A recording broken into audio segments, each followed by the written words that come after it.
Asyaitanu ya'idukumul faqra. Setan selalu membisikkan kekurangan dalam hati. Setan selalu membisikkan kesedihan. Setan selalu membisikkan ketakutan. Halau ketakutan itu dengan takbir. Usir rasa cemas itu dengan takbir. Allahu Akbar, Allahu Akbar, Allahu Akbar, walillahil hamd. Bahwa orang yang dekat dengan Allah, ujian tak pernah terhenti datang. Kenapa Ibrahim yang bergelar Al-Khalil, kekasih Allah, Al-Khalil, orang paling dekat dengan Allah, Al-Khalil, orang yang disayang Allah, mengapa ujiannya datang silih berganti? Ujian pertama datang dari seorang ayah yang tidak menyembah Allah. Ya abati, wahai ayahku, mengapa kau jadikan berhala sebagai Tuhan? Apa jawab Azar, ayah Ibrahim? La illam tantahi, kalau kau tidak berhenti menceramahi aku, kalau kau tidak berhenti mendakwahi aku, la arjumannaka, akan ku lempar kau pakai batu sampai mati. Wahjurni maliya, tinggalkan aku untuk selamanya. Tak ada ujian yang paling berat selain berhadapan dengan ayah kandung yang musyrik mempersekutukan Allah. Kasarkah Ibrahim? Tidak. Apa jawab Nabi Ibrahim? Sa'astaghfirulaka rabbi, aku tetap akan memintakan ampun kepada Allah atas dosa-dosamu, hai ayahku. Innahu kana bihafiyya, Allah itu sayang kepadaku, Allah itu cinta kepadaku, aku akan memintakan ampunannya untukmu. Ini adalah pelajaran bahwa ujian akan datang silih berganti. Ada sebagian orang yang beranggapan kalau dia sudah taubat, kalau dia sudah hijrah, maka hidupnya akan tenang, senang, kenyang, lenang, tak lagi ada ujian. Salah. Hijrah bukan berarti tanpa ujian. Hijrah bukan berarti hidup akan senang, tenang, dan kenyang. Hijrah membuat kita lebih kuat kepada Allah. Bebannya tetap sama, bebannya tetap datang, tapi kekuatan lebih kuat dari sebelumnya. Itulah makna hijrah, itulah makna taubat, itulah makna mendekatkan diri kepada Allah Subhanahu wa taala. Berhadapan dengan keluarga dekat, Ibrahim lulus. Berhadapan dengan musuh-musuh Allah, ketika mereka berdebat dengan otak, Ibrahim menang. Apa kata Ibrahim alaihi salam? Yang membunuh berhala-berhala kalian, yang memecahkan dan menghancurkan patung-patung ini adalah patung yang paling besar. Nabi Ibrahim sedang mengajak mereka untuk berdebat. Gunakan akal kalian. Selama ini kalian menyembah patung, selama ini kalian menyembah berhala. Hari ini berhala-berhala itu hancur. Kalau kalian mau tahu siapa yang menghancurkannya, fas'aluhu in kanu yantiqun. Tanya berhala yang besar ini, tanya berhala yang besar. Digantungkan Nabi Ibrahim kampak di leher berhala itu. Biasanya orang kalau sudah kalah berdebat, kalah otak, dia akan main otot, dia akan main kekuasaan, dia akan main jabatan. Mereka kumpulkan kayu-kayu dan batu-batu, lalu diperintahkan oleh penguasa, harriquhu, bakar Ibrahim. Mereka membakar Ibrahim. Saat itu api yang panas berubah, sunnatullah terjadi. Apa kata Allah Subhanahu wa taala? Ya nar, wahai api, kuni bardan, sejuklah, wasalaman, selamat ala Ibrahim. Api yang tabiatnya membakar, saat itu tidak membakar, karena Allah berkata, bardan, sejuklah engkau wahai api. Ibrahim keluar dari api unggun dalam keadaan kedinginan. Andai Allah tidak menutup ayat itu dengan salaman, selamat, mungkin Nabi Ibrahim akan mati kedinginan di dalam api yang panas. Api tak dapat membakar kalau sudah Allah berkuasa. Ini menunjukkan bahwa Ibrahim alaihi salam tetap berhadapan dengan penguasa yang zalim, berhadapan dengan berbagai macam ujian, berhadapan dengan ayah kandung, lulus, berhadapan dengan penguasa yang zalim, lulus. Tapi ada ujian yang lebih berat daripada itu. Ujian kerinduan, ujian kehampaan hati, ujian kekosongan jiwa. Ingin mendengar tangisan anak kecil di dalam rumah, dalam gendong dan pelukan. Berdoa Ibrahim alaihissalam, Rabbi habli minas salihin, berikan aku anak yang saleh, berikan aku anak yang saleh ya Allah. 86 tahun dia berdoa kepada Allah. Begitu disebutkan oleh Imam Abul Fida Ismail Ibnu Katsir dalam tafsir Al-Qur'anil Azim.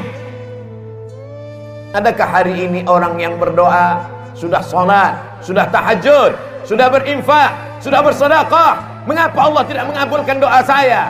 Mengapa Allah tidak memperkenankannya?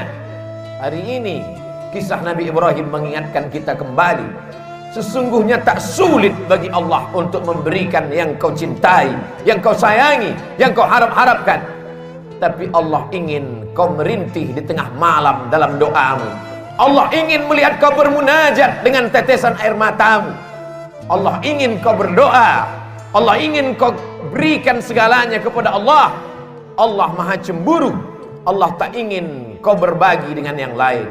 Oleh sebab itu munajat di tengah malam, berdoa kepada Allah.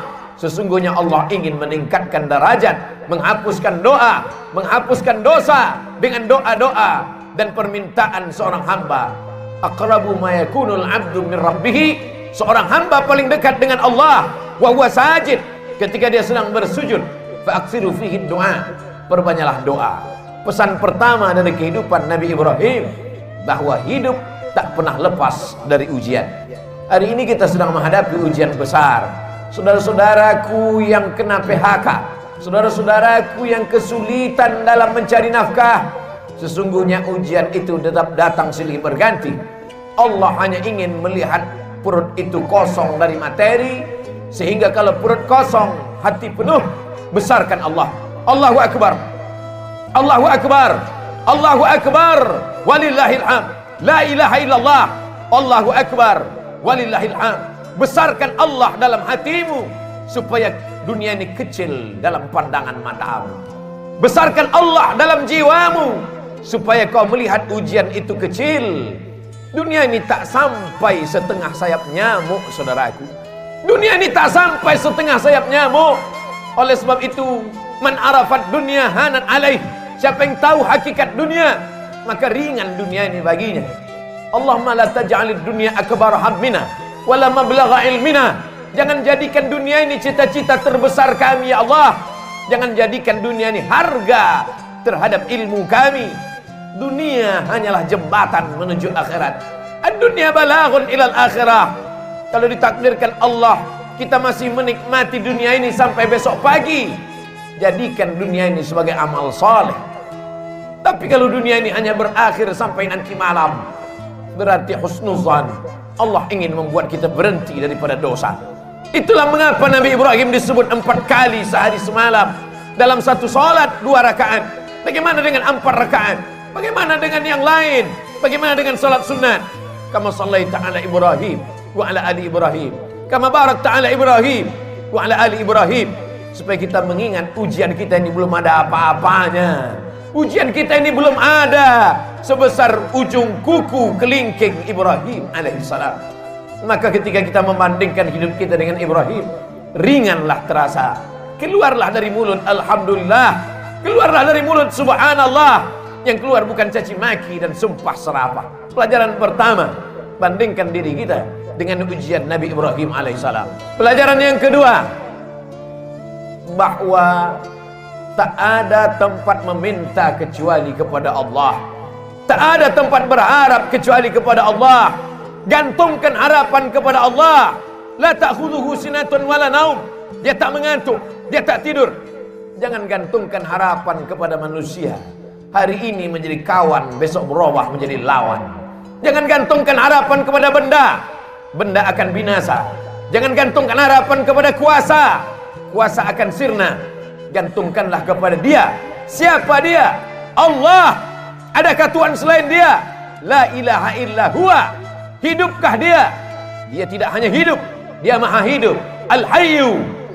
Apakah Dia mengatur setiap gerak langkah hidup kita? Al-Qayyum. Dia bukan pabrik kursi yang setelah pabrik kursi mencetak lalu kemudian tidak tahu di mana letak berada. Dia bukan pabrik karpet, setelah karpet dicetak, dijual, tak tahu di mana berada. Dia adalah Allah Al-Qayyum, mengatur kehidupan kita, detak jantung kita, hayunan tangan kita, langkah kaki kita, bisikan yang ada di hati kita, terlintas dalam kepala kita. Dia tahu siapa dia, Allah. Adakah Tuhan selain dia? La ilaha illa huwa. Hidupkah dia? Dia maha hidup. Al-Qayyum, dia mengatur hidup kita. Mengapa cemas? Mengapa takut? Mengapa ngeri? Ada dia yang mengatur segala hidup kita. Kuasakah dia? Lahu ma fis samawati wa ma fil ard. Ada yang bisa menolong selain dia? Man dzal ladzi yashfa'u 'indahu illa bi'idhnih. Tahukah dia apa yang ada dalam kepala kita hari ini? Ya'lamu ma baina aydihim wa ma khalfahum wa la yuhituna bi syai'in min 'ilmihi illa bima syaa'. Sehebat apa kuasanya? Wasi'a kursiyyuhu samawati wal ard. Sulit dia mengatur alam semesta. Wala ya'uduhu hifdzuhuma. Hebatkah dia? Kuasakah dia? Tinggikah dia? Besarkah dia? Wa huwal 'aliyyul 'azim. Itulah yang menguatkan kita. Itulah yang membuat kita hebat di antara makhluk yang lain.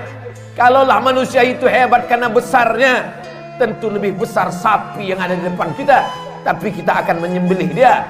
Kalaulah manusia itu hebat karena suaranya, tentulah onta lebih besar suaranya, tapi pagi ini onta disembelih. Kita hebat karena kita membesarkan Allah. Kita hebat karena dibesarkan oleh Allah. Allahu Akbar, Allahu Akbar, Allahu Akbar. La ilaha illallah wallahu akbar. Allahu akbar walillahil hamd. Dunia tanpa Allah terasa kecil. Itu yang dirasakan oleh Sayyidina Abu Bakar Siddiq. Kita berada di dalam Jabal Sur saat bersembunyi akan pindah ke kota Al-Madinah Al-Munawwarah. Datang orang kafir Quraisy menyerbu. Mereka akan membunuhnya. Bergetar tangan Sayyidina Abu Bakar. Tapi Nabi tahu. Apa kata Nabi? La tahzan, jangan sedih. La tahzan, jangan takut. La tahzan, jangan cemas. Innallaha ma'ana. Allah bersama kita. Yakin Allah bersamamu, maka kau terasa besar di hadapan makhluk-makhluk yang lain. Kau bukan apa-apa. Kau hanyalah setumpuk daging busuk yang akan dimakan cacing tanah. Tapi ketika kau besarkan Allah, maka kau ikut menjadi besar. Ketika kau berkata ya Rab, saat itu kau yakin Allah menjagamu. Ketika keluar dari mulutmu ya Rab, saat itu kau yakin Allah memberimu rezeki. Wa ma min dabbatin fil ardi illa 'ala Allah rizquha. Tak ada satupun yang melata di atas muka bumi ini kecuali Allah menjamin rezekinya. Mengapa orang korupsi? Karena takut anak tidak makan. Mengapa orang menjadi nepotisme? Mengapa orang menghalalkan segala cara? Karena takut tidak makan. Orang yang hanya memikirkan perut, maka hakikat dirinya tak jauh lebih kecil daripada yang keluar dari perut. Orang yang hanya memikirkan lambung, maka dia tak lebih besar daripada yang keluar dari lambung. Itulah mengapa Allah menjauhkan otak dari lambung. Otak di atas, lambung di bawah, supaya kita jangan hanya memikirkan lambung. Tapi hari ini ada manusia yang begitu ketakutan. Kenapa? Karena hanya urusan lambung. Menjegal kawan seiring, menggunting dalam lipatan, menikam dari belakang, musuh dalam selimut. Gara-gara apa? Gara-gara lambung. Atib mat'amak, jaga makananmu, takun mustajabud da'wah, doamu akan dikabulkan Allah. Pelajaran kedua yang diambil dari kehidupan Nabi Ibrahim alaihissalam, senantiasa berdoa kepada Allah. Tapi ada orang-orang yang berdoa kepada Allah, doanya tak dikabulkan Allah. Rajulun as'as, rambutnya berdebu, aghbar, kusut, berdebu, yamuddu yadayhi ila sama, tangannya diangkat ke langit, tangannya dia tengadahkan ke atas. Dia berkata, ya Rab, ya Rab, ya Allah, ya Allah. Doanya tak dikabulkan Allah. Mengapa doanya tak dikabulkan Allah? Mat'amuhu haram, makanannya haram. Masrabuhu haram, minumannya haram. Malbasuhu haram, pakaiannya haram. Wa ghudhiya bil haram, dan dia diberikan makanan haram. Oleh sebab itu, atib mat'amak, jaga makananmu, jaga kehalalannya, jaga kesuciannya, jaga kebersihannya. Takun mustajabun da'wah, maka doamu akan dikabulkan Allah subhanahu wa ta'ala. Kita ingin diberikan Allah pandangan, supaya pandangan kita lurus, supaya kita paham, supaya kita sabar atas segala doa-doa kita. Kalau Nabi Musa alaihissalam 40 tahun baru terkabul doanya. Kalau Nabi Ibrahim 86 tahun baru terkabul doanya. Padahal mereka adalah Khalilullah. padahal mereka adalah kalimullah. Maka kita datang sabar kita. Sesungguhnya kita sedang menyerahkan nasib kepada Allah. Allah lebih tahu apa yang lebih baik daripada kita. Tapi kadang kita memaksa Allah. Kita sudah buat target-target, kita sebuah keputusan, ada keputusan kita, dan kita paksa Allah untuk mengikuti kehendak kita. Allahu Akbar, Allah Maha Besar, kita kecil. Allahu Akbar, Allah Maha Hebat, kita tak ada apa-apanya. Robah pandangan kita, berikanlah yang terbaik untukku menurut pandangan Engkau ya Allah. Bukan aku paksa Engkau mengikut kehendakku, karena Engkau saja yang besar, yang lain kecil ya Allah. Pelajaran yang terakhir, yang ketiga, puncak daripada cinta adalah ketika sanggup berbagi. Puncak cinta bukan memiliki, puncak cinta bukan menguasai, puncak cinta ketika sanggup berbagi. Itu ditampakkan dalam kehidupan Nabi Ibrahim alaihissalam. Setelah anak itu lahir, itulah puncak cinta, keinginan untuk memiliki untuk selamanya. Tapi Allah berkata lain. Ya bunayya, wahai anakku, inni ara fil manam, kulihat dalam mimpiku, anni azbahuka, aku sembelih lehermu, fanzur madza tara, apa pendapatmu hai anakku. Dan ternyata anak pun sama berfikirnya. Puncak dari cinta kepada ayah adalah saat sanggup berbagi kepada Allah. Apa kata sang anak? Ya abati, wahai ayahanda, if'al ma tu'mar, laksanakan perintah Allah. Satajiduni insyaallah minas sabirin. Insyaallah aku sabar ayah. Bertemu seorang ayah yang soleh dengan anak yang soleh. Jangan pernah bermimpi mendapatkan anak yang soleh kalau tidak dari ayah yang soleh. Soleh dalam berfikir, soleh dalam beramal, soleh dalam mencari nafkah. Siapa yang cinta kepada Allah, maka dia bagikan kepada Allah. Siapa yang cinta kepada makhluk, maka habis untuk makhluk. Makhluk itu mati, semuanya berakhir. Tapi cinta kepada Allah, itulah yang kekal abadi. Sesungguhnya yang dibagi kepada Allah, yang ikhlas berbagi karena Allah, itulah yang akan kekal abadi sepanjang zaman. Tak akan lapuk kena hujan, tak akan goyah angin kencang. Sebab apa? Sebab Allah yang mengekalkannya hingga hari kiamat. Serahkan kepada Allah, dia akan besar. Bagikan kepada Allah, dia akan kekal abadi. Ma'akalta fa'afnaita, kalau kau habiskan untuk makan, dia akan busuk. Wa malabista, kau habiskan untuk pakaian, dia akan lapuk. Wa matasaddaqta, yang kau sedekahkan untuk Allah, itulah yang akan kekal abadi. In tansurullah, kalau kau tolong agama Allah, yang surkum, yang kau cari selama ini, pergi pagi pulang petang, habis waktu, tinggal sholat, tergadai agama dan akidah, hanya sampai ke tenggorokan. Setelah itu pun kau akan mati. Harta warisan dibagi-bagi, tak tersisa untuk diri. Semua hanya akan dibawa menghadap ilahi. Akan kembali ke rumah. Yarji'usnani, anak, menantu, sahabat, buah hati belayan jiwa, akan kembali ke rumah. Mereka akan menangis 2-3 hari. Selepas itu mereka akan tertawa. Mereka akan melupakan kita. Kerja, kalau kau hari ini jabat tinggi, punya kekuasaan hebat, dia akan digantikan oleh orang lain. Belum kau mati, mereka sudah siap untuk menggantikannya. Wa yabqa wahidun, yang tinggal hanya satu. Apa dia? Wakaf, infak, sedekah. Bila kau punya yang lebih besar, berikan wakaf. Tidak lebih besar, berikan infak. Tidak lebih besar, berikan sedekah. Allah Maha Adil. Kalau kau hebat, berikan wakaf. Kalau kau kurang hebat, berikan infak. Kalau kau manusia biasa, berikan sedekah. Tabassumika fi wajhi akhika sedekah. Senyummu ke wajah saudaramu adalah sedekah. La tahqiranna minal ma'rufi syai'a.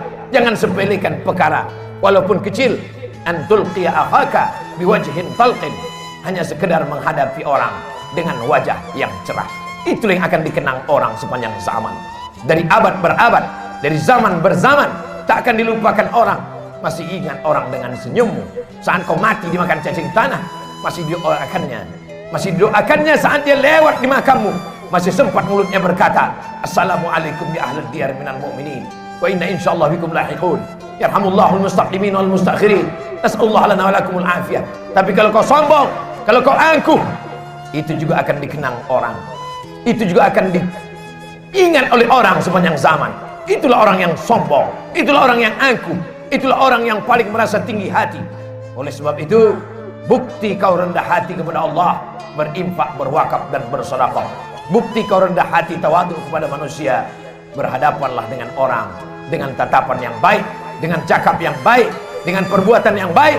Qaulun ma'rufun, perbuatan yang baik. Wa maghfiratun, pemberian maaf. Khairun, lebih baik. Min sadaqatin, daripada pemberian perbuatan baik. Yatsba'uha adha, tapi diiringi oleh perbuatan yang jelek.